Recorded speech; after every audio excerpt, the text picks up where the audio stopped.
So there are billions of devices in the world. Most use electricity. So if you think of why this is an issue, most electricity is still made using non-renewable resources like coal. The process also causes pollution just to make the electricity. So computers generate heat, and the larger ones will require special rooms to keep them cool, adding to the electricity use. And number three, devices are often left on in idle mode when not in use, so they're constantly using power.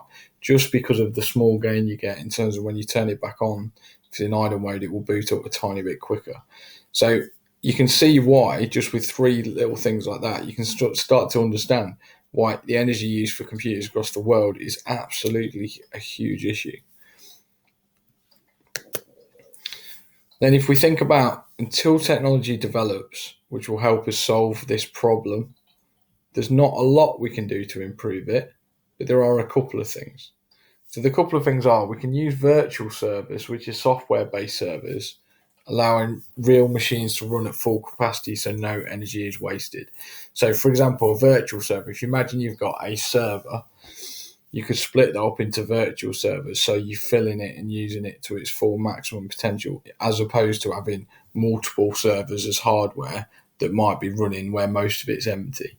Okay, so virtual servers is quite a geeky way, a software based way we can improve energy use a bit.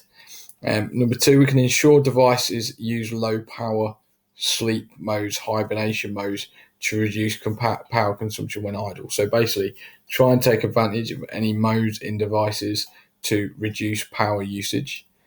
And number three is don't leave devices on standby while not in use. I'm guilty of this with my telly in my lounge, but I shouldn't do it.